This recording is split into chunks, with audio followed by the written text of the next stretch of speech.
अस्सलाम वालेकुम viewers and aspirants.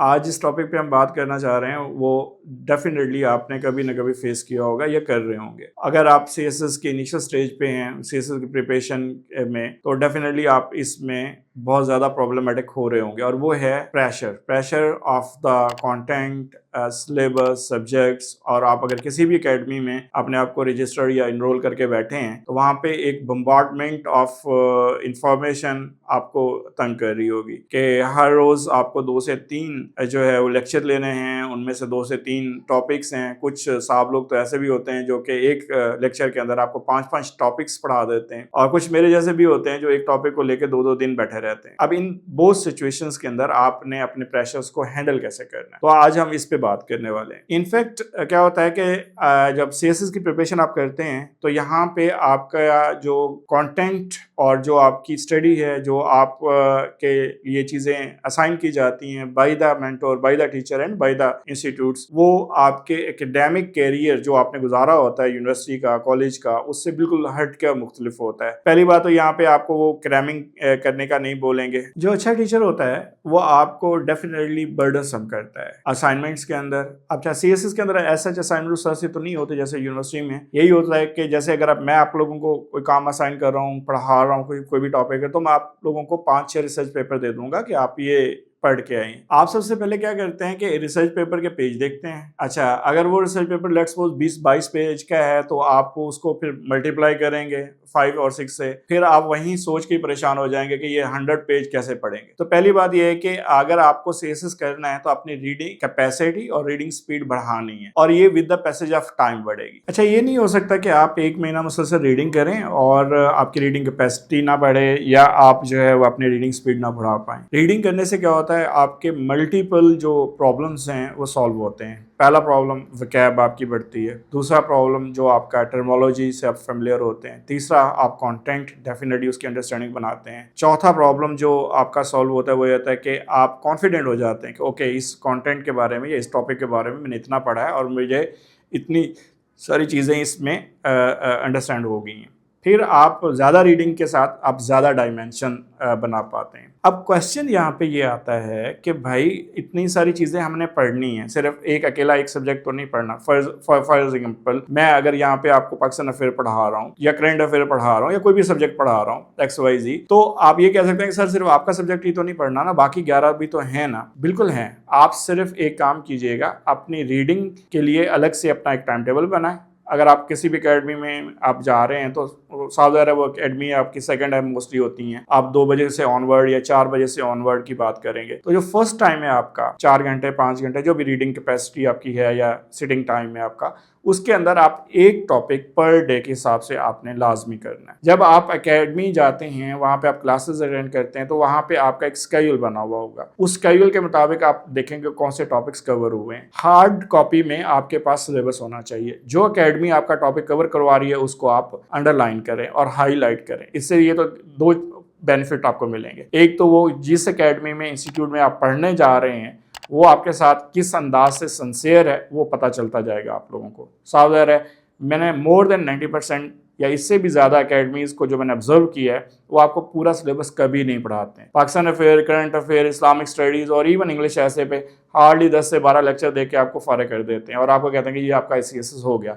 But in fact आपने 20% से 30% भी आपका सिलेबस कवर नहीं होता। अगर आप ये हाईलाइट करते चले जाएंगे तो आपको ये भी समझ आ जाएगी कि इतना सिलेबस हमारा रह गया और इतना हमारा कवर हो गया। एक दूसरी बात, आप जब एकेडमी से वापस आएँ, बाज़ार आप बहुत थके हुए होते हैं, डेफिनेटली आप थके हुए होते हैं, बिकॉज आप सिर्फ एकेडमी में तो काम नहीं कर रहे हैं ना। एकेडमी में आप सिर्फ सिटिंग पर नहीं है, और भी आपकी एक्टिविटीज़ डेफिनेटली होती हैं। जो मेरी बात है, ये सिर्फ उन स्टूडेंट्स के लिए है जो सिर्फ एकेडमी में लर्निंग पर्पज़ के लिए जाते हैं और वापस आके अपने टारगेट ओरिएंटेड अप्रोच अडॉप्ट करते हैं। वो वापस आएँ, जितना भी उन्होंने एकेडमी में चीज़ों को रीड आउट किया है, पढ़ा है या समझा है, उसको सिर्फ एक बर्ड्स आई व्यू से देख लें, सो दैट उनके माइंड में चीज़ें रह जाएंगी कि ये चीज़ें उन्होंने कर ली हैं।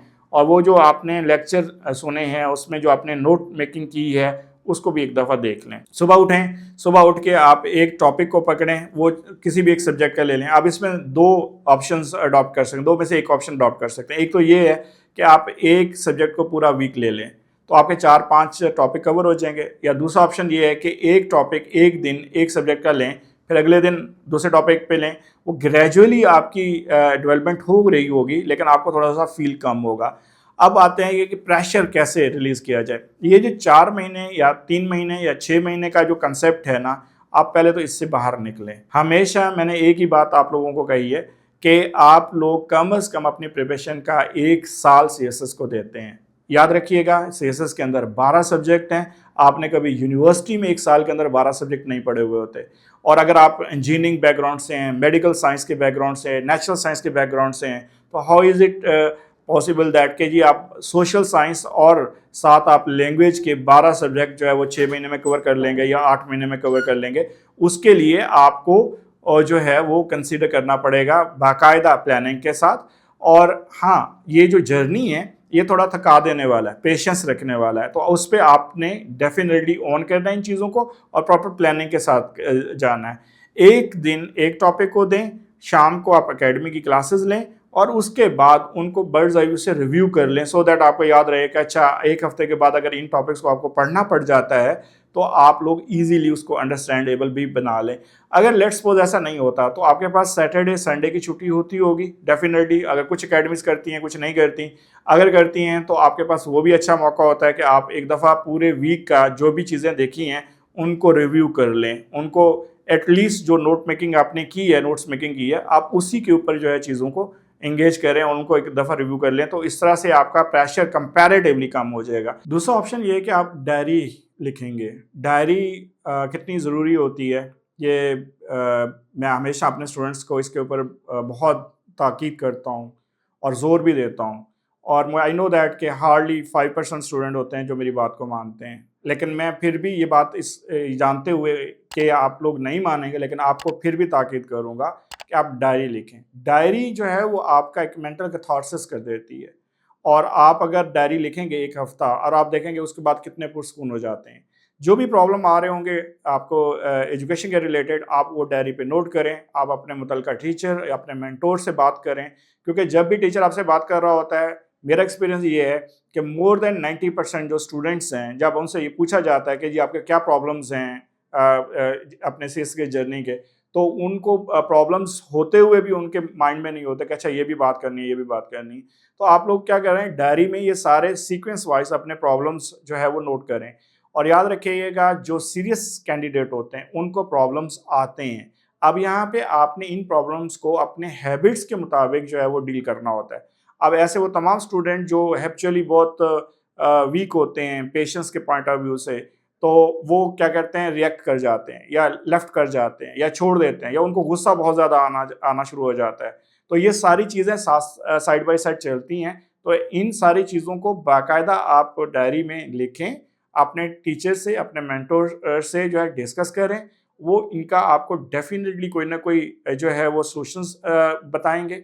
आप उन सॉल्यूशंस के मुताबिक अगर आप इनको फेस करेंगे तो ये आपके प्रॉब्लम्स जो है वो प्रॉब्लम नहीं रहेंगे। लेकिन ये नहीं है कि आपके प्रॉब्लम खत्म हो जाएँगे। आप जब जैसे ही आगे अपना प्रोग्रेस अपनी जारी रखेंगे, आपको नए प्रॉब्लम्स आएँगे। तो नए प्रॉब्लम्स आने से फिर आप अंडर प्रेशर हो जाएँगे और ये सर्कल फिर ऐसा चलता रहेगा। इवन जब तक आपकी एजुकेशन नहीं हो जाती तब तक आपका ये प्रॉब्लम ऐसे ही चलते रहते हैं। तो लिहाज़ा इसके लिए मैं अक्सर कहता हूँ आपको प्रॉब्लम फ्रेंडली बनना है, बिकॉज़ आप सीएसपी बन के भी सोसाइटी के और स्टेट के प्रॉब्लम सॉल्व कर रहे होते हैं। और अगर अभी हमारे प्रॉब्लम हम खुद सॉल्व नहीं कर सकते, तो ये कैसे एक्सपेक्ट किया जा सकता है आपसे कि आप कल को सीएसपी बन जाएँगे और सीएसपी बन के जनाब आप स्टेट और सोसाइटी के प्रॉब्लम सॉल्व कर रहे होंगे। तो डेफिनेटली पहले तो आप अपने प्रॉब्लम सॉल्व करना सीखें और उसके बाद जो है अपने आप को अप टू द मार्क करें।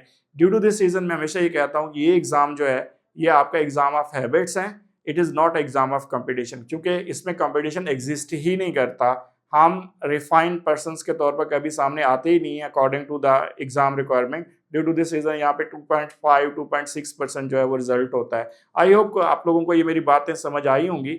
अगर आई हैं तो डेफिनेटली आपको ये चीज़ें भी डायरी में लिखनी है, सो दैट अगर अभी आप फेस कर रहे हैं तो आपको सोल्यूशन मिल गए, और अगर आप नहीं कर रहे तो जब भी आप काम करना शुरू करेंगे तो आपको ये प्रॉब्लम फेस करने पड़ेंगे और आप उस वक्त आपको ये सॉल्यूशंस भी मिल जाने चाहिए, जो कि मैंने इस वीडियो में आपको थोड़े से हिंट्स दिए हैं। बाकी डेफिनेटली अगली वीडियोस में हम इस बारे में आपको बताते रहेंगे। तो उसके लिए आपको हमारे साथ रहना होगा और हमारे चैनल को भी सब्सक्राइब करना होगा और हमारी अगली वीडियो का भी इंतज़ार करना होगा।